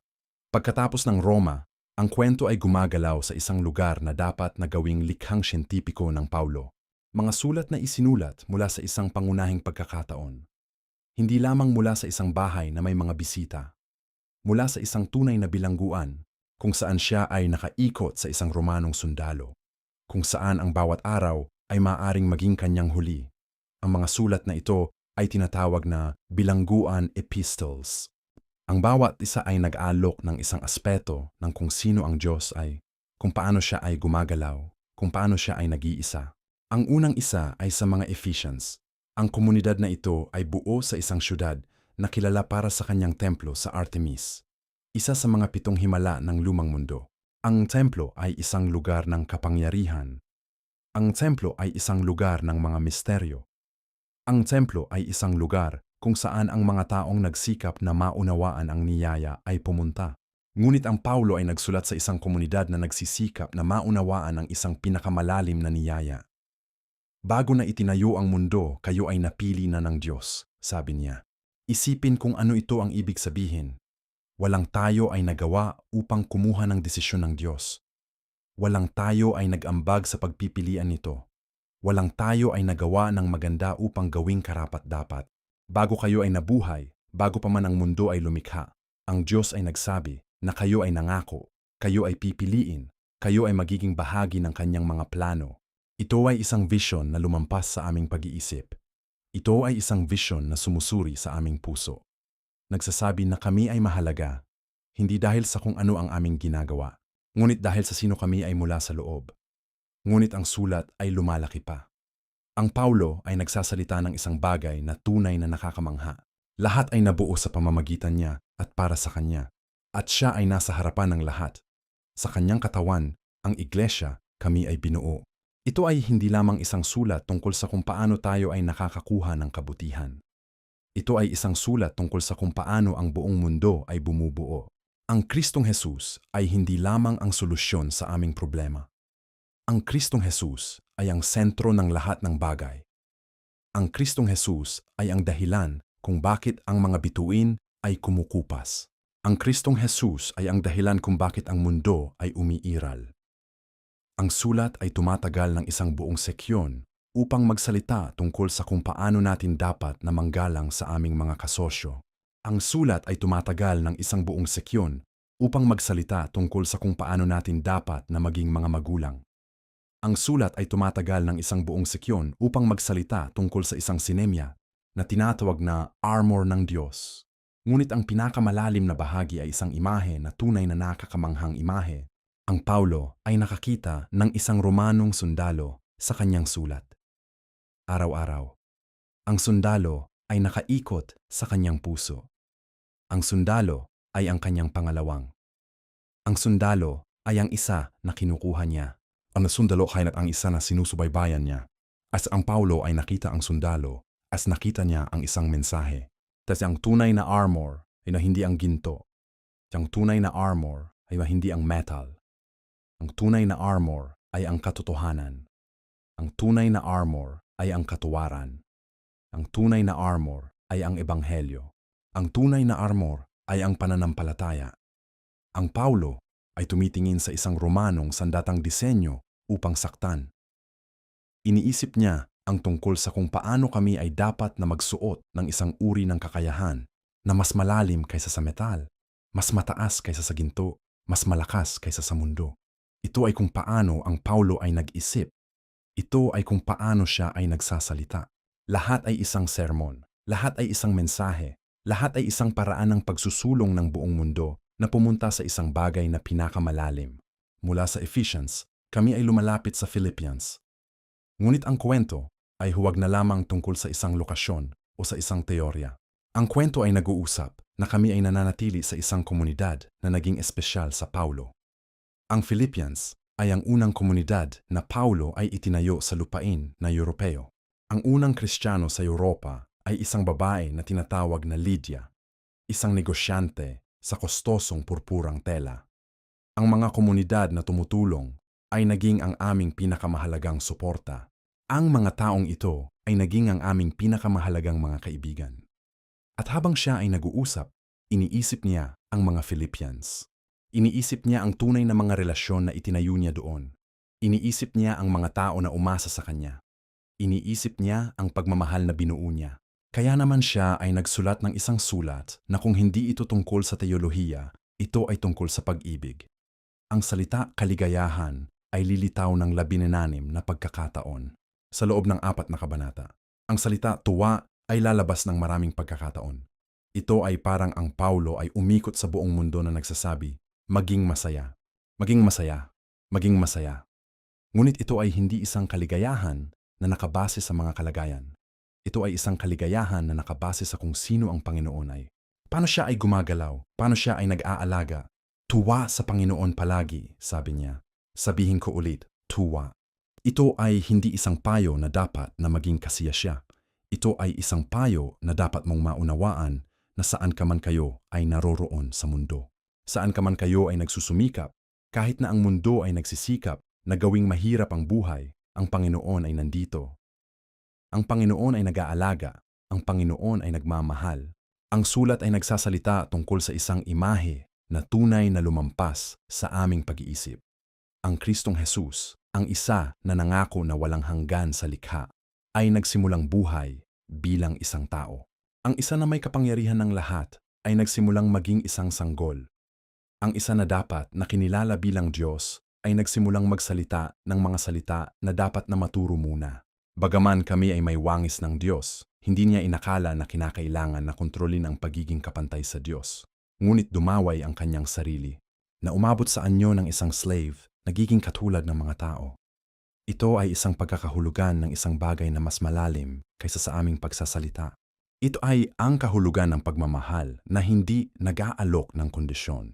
Ito ay ang kahulugan ng pagmamahal na handang gawing ang kanyang sarili ng walang kahulugan upang ibigay ang iyo ng parangal. Ito ay ang kahulugan ng pagmamahal na handang sumuko upang ibigay ka ng pag-asa. Ngunit ang sulat ay umabot pa sa higit pa dito. Dahil ang Kristong Jesus ay hindi lamang nagsimula bilang isang tao. Siya ay nagpunta sa isang krus. Siya ay nagsumikap. Siya ay namatay. Siya ay namatay na walang alam kung bakit. Walang alam kung sino ang susunod sa kanya. Walang alam kung ang kanyang kamatayan ay magiging halata. Ngunit ang Diyos ay tumaas siya hanggang sa pinakamataas na lugar at nagbigay sa kanya ng isang pangalan na nasa itaas sa bawat pangalan upang sa pangalan ng Hesukristo bawat tuhod ay lumukso sa langit at sa lupa at sa ilalim ng lupa.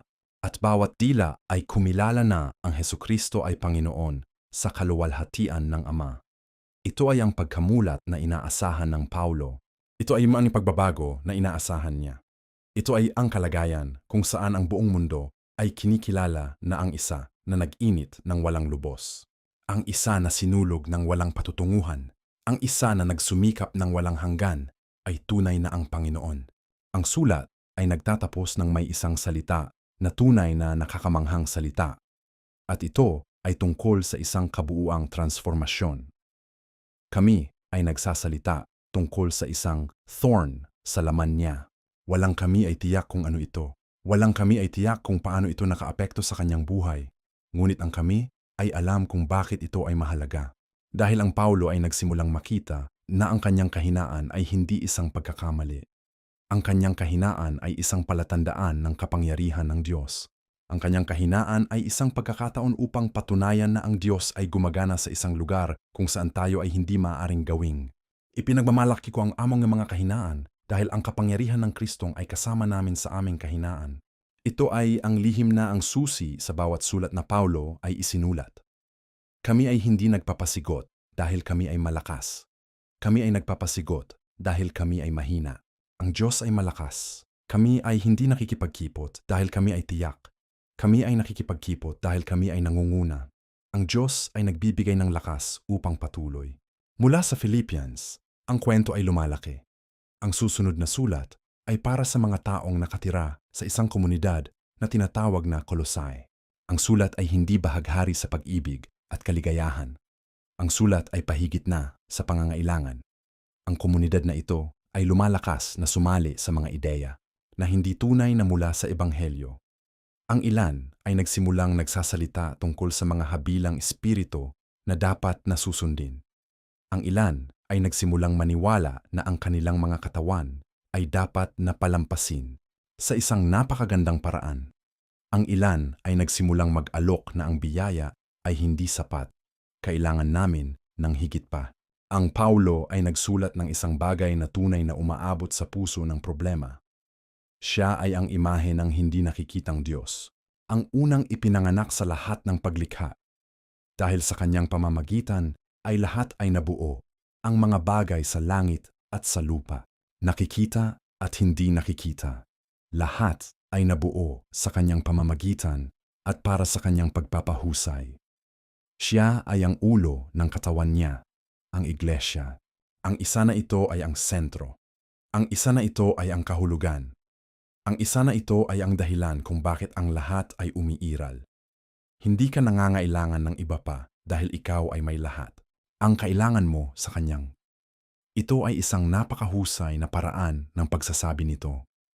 Hindi ka nangangailangan ng mga alahas mula sa mga anghel dahil ikaw ay may access sa isa na gumawa ng mga anghel. Hindi ka nangangailangan ng mga sekreto na misteryo dahil ikaw ay may access sa isa na nag-uorganisa ng buong kosmiko. Hindi ka nangangailangan ng mas maraming mga panuntunan at pagdududa dahil ikaw ay may access sa isa na walang kapintasan. Ang sulat ay tumatagal ng maraming espasyo upang magsalita tungkol sa kung paano natin dapat na maging kami tunay na kami. Sa aming mga tahanan, sa aming mga negosyo, sa aming mga relasyon. Ngunit ang puso nito ay isang simpleng kalausyong kahulugan. Kung gayon, kung kayo ay nabuhay kasama ng Kristong, maghanap ng mga bagay na nasa itaas, kung saan ang Kristong ay nakatayo sa kanang kamay ng Diyos. Itakda ang inyong mga isipan sa mga bagay sa itaas, hindi sa mga bagay sa lupa. Ito ay hindi isang payo na magsigot mula sa mundanal na mundo. Ito ay isang payo na itakda ang inyong isipan sa isang bagay na mas malalim. Itakda ang inyong puso sa isang bagay na higit pa sa inyong ngayon. Itakda ang inyong paningin sa isa na pangmatagalang titingin sa inyo at mag-aalaga. Mula sa Colossians, ang kwento ay tumatagal ng isang napakasimpleng sulat. Lahat ng sulat ay mahaba. Lahat ay puno ng teolohiya. Lahat ay dinisenyo upang magturo. Ngunit ang sulat na ito ay hindi. Ang sulat sa Philemon ay 300 at signalatdaang salita. Ito ay isang sulat tungkol sa isang individual na taong problem. Ang Philemon ay isang matas na manggagawa, isang Kristiyano, isang taong nabuksan ang kanyang tahanan para sa mga Kristiyano na nagsisikap. Ngunit mayroon siyang isang problema. Ang isa sa kanyang mga alipin, ang isa na pinili niya, ay tumakas. Ang isa na tinatawag na Onesimus ay kumuha ng isang bagay mula sa kanyang amo at tumakas. Kung ikaw ay isang slave sa kapangyarihang romantiko, ito ay isang bagay na alam niya ang huli. Ang mga esklavo na tumakas ay nahanap. Ang kanilang mga huli ay magiging isang babago. Ang kanilang mga huli ay magiging isang huli na patuloy na pagkatapos. Ang kanilang mga huli ay magiging isang huli na walang hanggan. Kaya Onesimus ay tumakas sa Roma. 1,000 milya. Siya ay umaasa na sa lungsod na ito na may 1,000,000 taon, hindi kami makikita. Ngunit siya ay tumakas sa Paulo. Paulo ay nagbahagi ng ebanghelyo sa kanya. Onesimus ay nagsimulang magtiwala. Onesimus ay nagsimulang maging bahagi ng komunidad. Onesimus ay naging isang tunay na kaibigan. Ngunit ang Paulo ay alam kung ano ang dapat na mangyari. Onesimus ay may hindi nakikitang relasyon na dapat na aayusin. Onesimus ay may isang kasosyo na dapat na makita. Kaya naman Paulo ay nagsulat. Ngunit ang sulat ay hindi kung ano ang inaasahan ninyo. Ang sulat ay hindi isang pangangailangan. Ang sulat ay isang hiling. Ang sulat ay isang apela. Ang sulat ay Paulo na nagsasabi sa Philemon, "Ako ay tila-tilo sa kanyang para sa aking sarili, dahil siya ay naging aking anak, ang aming anak sa araw na ito. Ngunit ipinadala ko siya sa iyo. Tanggapin siya bilang isang kaibigan, bilang isang pamilya, bilang iyong katulad sa ang lupain." Ito ay isang magandang paraan ng pagsasabi kung ano ang ibig sabihin ng Ebanghelyo. Ang Ebanghelyo ay hindi lamang tungkol sa kung paano tayo ay nakakakuha ng kabutihan mula sa Diyos. Ang Ebanghelyo ay tungkol sa kung paano natin ang tunay na binabago. Ang imang mga relasyon. Ang Ebanghelyo ay tungkol sa kung paano ang aming mga pamilya ay nag-uugnay. Ang Ebanghelyo ay tungkol sa kung paano ang aming lipunan ay nagsasama. Ang Onesimus ay naging aming imuhon para sa pagbabago na posible. Mula sa esklabo, siya ay naging kaibigan. Mula sa isa na tumakas, siya ay naging isa na umuwi. Mula sa isa na ang kinabukasan ay mukhang nakapatay, siya ay naging isa na ang kinabukasan ay naging alyansa. Ito ang Ebanghelyo. Ito ang pagbabago na Paulo ay namumuhunan sa. Mula sa Philemon, ang kwento ay gumagalaw papunta sa isang lugar na mas malalim, mas madilim, at mas nakakaakit na malalim kaysa sa lahat ng iba. Ito ay ang panghuling sulat na alam namin ng Paulo na sinulat. Ito ay ang panghuling mga salita na nag-iwan sa amin ng direkta. Ang mundo ay nagbago. Ang kultura ay nagbago. Ang lider na nangunguna sa benepisyo na nag-alok sa Kristiyanong buwan, ang empradora na nangunguna sa lahat ng imahe at lakas ay naging insane. Ang Nero ay naging galit. Ang Nero ay naging nakatuon sa paglalakay sa mga Kristiyano.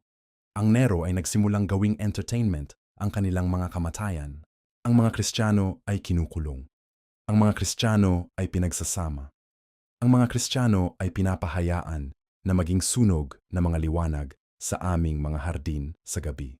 Ang mga Kristiyano ay dinadalhan sa mga entablado upang lumaban sa mga hayop. Ang Paulo ay kinukulong muli. Ngunit ang panahon na ito ay hindi ang parehong pahinga. Bilang unang pagkakataon, ang panahon na ito ay isang tunay na bilangguan. Ang amin ay kukulungin sa ilalim ng lupa. sa isang lugar na tiyak na tinatawag na Mamertine Prison. Kung ang lugar na ito ay isang lugar kung saan ang mga tao ay itinataas sa pamamagitan ng isang butas sa tuktok. Ang mga lugar na ito ay walang liwanag. Ang mga lugar na ito ay walang bigyan ng hangin. Ang mga lugar na ito ay walang pag-asa. Ito ay mula sa lugar na ito na siya ay nagsulat ng kanyang panghuling sulat. Ang sulat ay tungkol sa isang kabataan na tinatawag na Timoteo. Ang Timoteo ay anak niya sa pananampalataya. Isa na siya ay nagturo at nagsama sa buong kanyang buhay. Ang Timoteo ay nag-iwan sa kanya. Ang Timoteo ay natatakot. Ang Timoteo ay hindi tiyak kung ano ang dapat gawin. Kaya naman Paulo ay nagsulat. Ang sulat ay kung paano ang isang tumatandang leader ay nagsasalita sa isang kabataang nag-uusap sa isang mundo na madilim. Huwag na magpahiya sa patunay tungkol sa aming Panginoon o sa amin ang kanyang mga priso. Partahan namin sa mga pagsisikap para sa Ebanghelyo, sa kapangyarihan na ibinigay ng Diyos. Ito ay isang payo na hindi kailanman mag-atubili. Ang payo ay hindi kailanman lumayo mula sa kanyang kulay. Ang payo ay hindi kailanman magsimulang magtiwala sa iyong sarili sa halip na sa Panginoon. Ngunit pagkatapos ay nagsasalita siya ng isang bagay na tunay na nakakaakit. Nagsasalita siya tungkol sa kanyang buwan, at ito ay hindi sinalita upang tumalo o mag-alok ng mga kwento ng tagumpay. Ito ay isang tao na nagsasalita ng totoo tungkol sa kung paano ito ay nakaramdam na nababago na siya.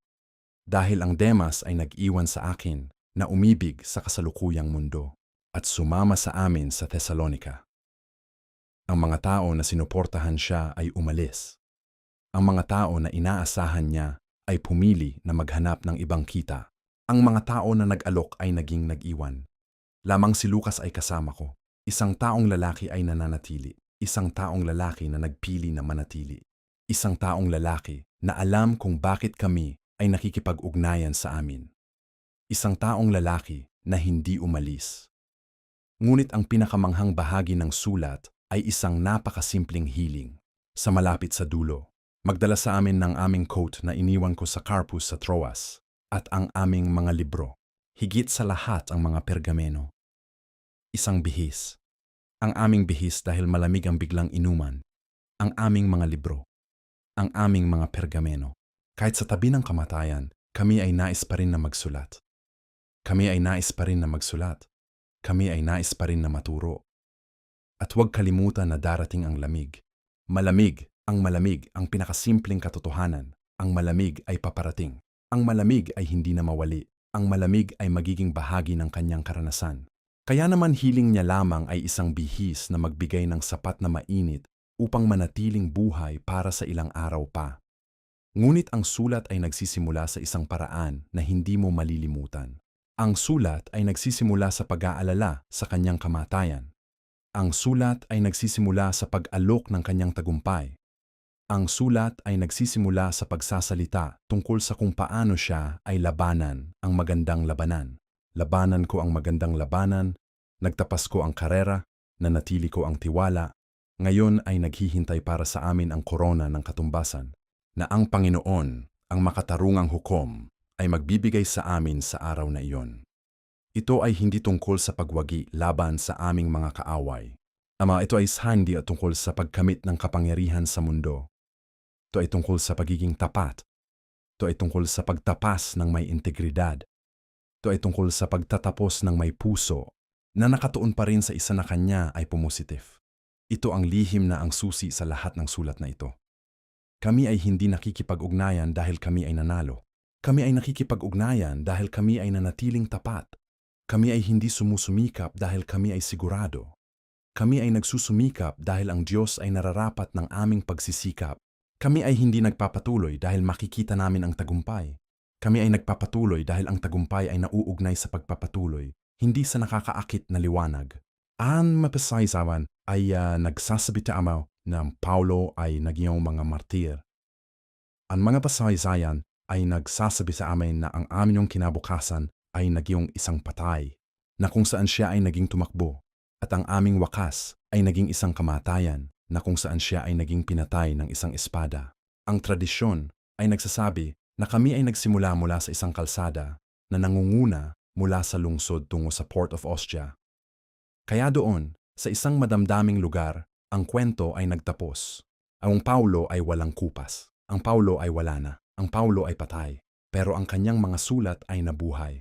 Ang kanyang mga salita ay nagpapatuloy na huminga sa buong mundo.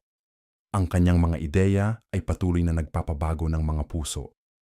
Ang kanyang pag-ibig ay patuloy na gumagalaw. Sa mga taong hindi niya kailanman nakilala, sa mga kultura na hindi niya kinabibilangan, sa mga tao na nabuo sa isang panahon na hindi niya nakita. 13 sulat, 15 taon, mahigit 10,000 milya, maraming mga siyang nagdulot, maraming mga kaaway, maraming mga pagsubok. Kaya ngayon ay nais naming itatanong, ano ang sinasabi ng mga sulat na ito sa amin ngayon? Kung tayo ay tatayo sa likod at titingin sa kwento ng buo, ang aming makikita ay hindi lamang isang tao na sumusubok. Ang aming makikita ay isang taong sinusulong na maunawaan kung ano ang ibig sabihin na sumunod sa isang Diyos, na hindi kailanman nawawala ang pag-ibig kahit na ang mundo ay patuloy na sumusubok na gawing imposible ang buhay. Ang aming makikita ay isang taong nagsimula sa isang simpleng ideya. Ang biyaya ay sapat, ang tiwala ay ang paraan, at pagkatapos ay nagsumikap na harapin ang lahat ng mga lugar kung saan ang mundo ay nagsasabi na ang ideya ay hindi direkta. Sa Galacia, ang mundo ay nagsasabi, ang inyong biyaya ay hindi sapat, kayo ay nangangailangan ng iba pa. Ang Paulo ay nagsasabi, ang inyong biyaya ay sapat. Sa Tesalonika, ang mundo ay nagsasabi, ang inyong mga kaibigan ay patay, kayo ay nag-iwan. Ang Paulo ay nagsasabi, ang inyong mga kaibigan ay makakahanap at ang mundo ay magbabago. Sa Korintos, ang mundo ay nagsasabi, ang inyong mga talanda ay mahalaga, ang inyong mga gawa ay mahalaga, ang inyong mga status ay mahalaga.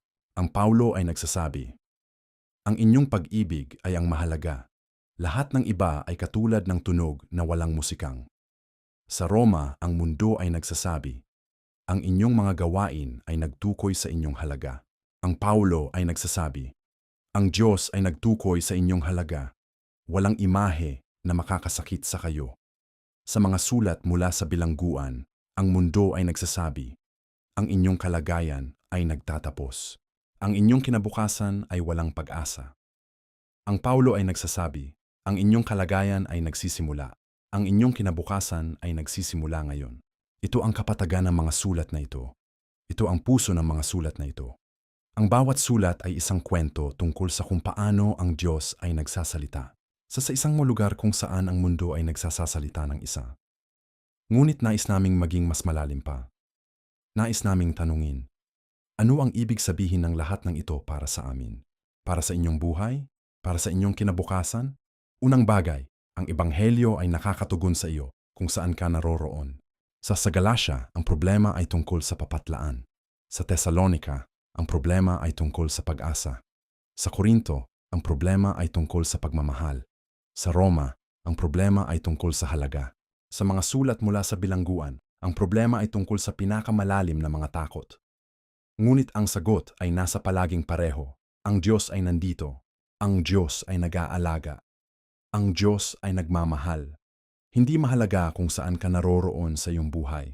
Hindi mahalaga kung ano ang sumusubok na gawin ang iyong buhay ng imposible. Hindi mahalaga kung ano ang nagsasabi sa iyo na ikaw ay hindi sapat. Ang Diyos ay nagsasabi na ang iyong sapat. Ang Diyos ay nagsasabi na ang iyong mahalaga. Ang Diyos ay nagsasabi na ang iyong hindi mag-iisa. Pangalawang bagay, ang pagsusumikap ay hindi tungkol sa pagwagi sa mundo. Ang Paulo ay hindi sumusumikap dahil naniniwala siya na ang mundo ay magiging perpekto. Ang Paulo ay hindi sumusumikap dahil naniniwala siya na ang lahat ay magiging madali. Ang Paulo ay nagsusumikap dahil ang Diyos ay nararapat ng kanyang pagsisikap. Ang Paulo ay nagsusumikap dahil ang puso ay nangangailangan ng isang paraan ng pag-ugnayan. Ang Paulo ay nagsusumikap dahil ang mundo ay nangangailangan ng mga taong handang magbigay. Ang tagumpay ay hindi ito kalakasan o kapangyarihan o kayamanan. Ang tagumpay ay ito, nagsusumikap kami. Nagtapos kami, nanatili kaming tapat, nandito pa rin ang aming puso. Pangatlong bagay, ang iyong pinakahuling kabanata ay hindi na kailanman. Ang iyong pinakamasamang kabanata. Ang Paulo ay nagtatapos ng nag-iisa. Ang Paulo ay nagtatapos ng sa isang malamig na bilangguan.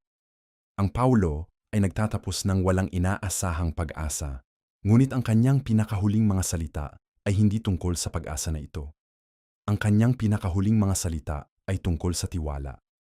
Ang kanyang pinakahuling mga salita ay tungkol sa katapusan na may integridad. Ito ay aming pangako sa inyo. Kung nasaan kayo ngayon, kung nauubusan kayo, kung naghihirap kayo, kung nag-iisip kayong ang inyong buhay ay nagtapos na, kami ay dito upang sabihin sa inyo, hindi na ito ang dulo, ito ay isang kabanata, ito ay isang mahaba at masakit na kabanata, ngunit hindi ito ang dulo. Ang Paulo ay nagsasalita mula sa isang bilangguan, mula sa isang lugar na kung saan kami ay walang inaasahang pag-asa, at nagsasabi sa amin, ang aming pinakahuling kabanata ay hindi na kailanman ang aming pinakamasamang kabanata. Ang aming pinakahuling kabanata ay ang kabanata kung saan kami ay may pagkakataon na maging tapat. Ang 8 sulat na isinulat niya sa loob ng 15 taon ay sumusuko sa amin ng isang kwento na malalim kaysa sa aming pag-iisip. Ito ay ang kwento ng isang taong nag-invest ng lahat sa isang ideya. Ang Diyos ay real. Ang Diyos ay malapit. Ang Diyos ay nag-aalaga. Ang Diyos ay hindi kailanman tumitigil na umibig. Kahit na ang mundo ay patuloy na sumusubok na gawing imposible ang buhay. Ang mga sulat na ito ay hindi mga libro para sa isang librarya. Ang mga sulat na ito ay hindi mga dokumento para sa mga paaralan. Ang mga sulat na ito ay mga sulat na isinulat ng isang taong nag-aalaga. Daang mga sulat na ay mga sulat na isinulat ng isang taong handang magbigay ng lahat. Ang mga sulat na ito ay mga sulat na isinulat ng isang taong naniniwala na ang buhay ay maaaring maging transformado, hindi dahil ang mundo ay nagiging perpekto, ngunit dahil ang aming puso ay maaaring maging malalim na magbabago. 2,000 taon ang lumipas, ang tinta ay hindi naghilera, ang kapangyarihan ay hindi nabawasan. Ngayon, tulad ng noong araw, ang mga sulat na ito ay nagsasalita sa mga taong nagsisikap na maunawaan kung bakit kami ay narito. Ang mga sulat na ito ay nagsasalita sa mga taong nag-iisip na ang kanilang buhay ay basura. Ang mga sulat na ito ay nagsasalita sa mga taong naguguluhan. Ang mga sulat na ito ay nagsasalita sa mga taong nag-iiwan. Kaya ngayon, sa pagtatapos, nais naming magsalita direkta sa inyo. Kung kayo ay nagsisikap, kung kayo ay nag-iisip na ang buhay ay imposible, kung kayo ay nag-iisip na ang Diyos ay hindi nakakarinig, kung kayo ay nag-iisip na ang inyong mga gawain ay hindi sapat, kami ay dito upang sabihin sa inyo na ang Paulo ay nagsasabi ng isang bagay na 20,000 taon ang nakakalipas na tunay pa rin ngayon.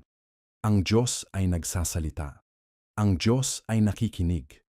Ang Diyos ay nag-aalaga. Ang Diyos ay handang gawing ang inyong buhay na kinabukasan ay mas maliwanag kaysa sa inyong nakaraang. Ngunit may isang presyo. Ang aming presyo ay ito.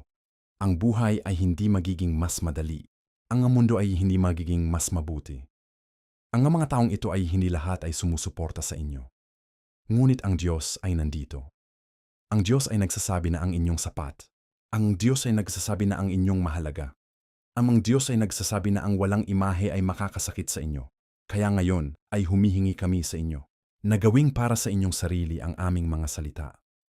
Gawing para sa inyong sarili ang mga salita ng Paulo. Gawing tunog ng inyong puso ang mga salita na ito. Hanggang sa kayo ay nagsimulang magtiwala na ang Diyos ay tunay. Ang Diyos ay malapit. Ang Diyos ay nag-aalaga. At kung kayo ay nagsisikap ngayon, kung kayo ay nagsisikap pa na manatiling tapat sa isang mundo na patuloy na sumusubok na gawing mahina kayo, kung kayo ay patuloy na namumuhay kahit na ang mundo ay nagsasabi, sa nawalang pag-asa, nais mo naming sabihin, kayo ay hindi mag-iisa. Ang Paulo ay nanoro dito. Ang Paulo ay nagsumikap dito. Ang Paulo ay nagsisikap dito.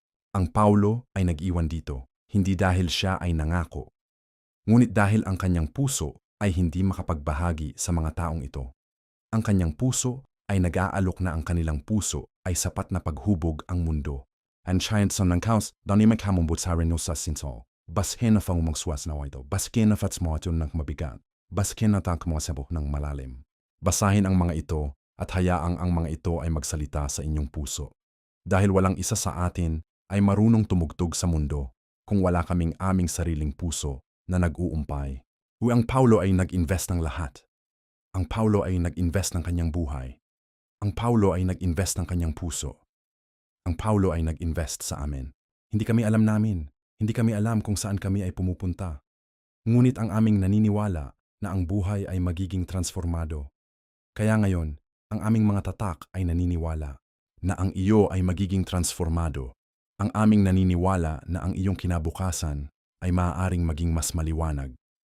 Ang aming naniniwala na ang Diyos ay malapit sa iyo. Ang iyong aming naniniwala na ang Diyos ay nag-aalaga. Ito ang sulat ng Paulo sa inyo. Ito ang mensahe ng Paulo sa inyo. Ito ang pag-ibig ng Paulo sa inyo. Hindi dahil siya ay alam kung sino kayo, ngunit dahil siya ay alam kung sino ang Diyos. Salamat na nakikinig. Salamat na tumatanggap namin. Salamat na nagbibigay sa amin ng pagkakataong ikwento namin ang kwento na ito. Ang biyaya ng aming Panginoon na si Hesukristo ay maging kasama ninyo ngayon at sa lahat ng inyong mga araw. Amen.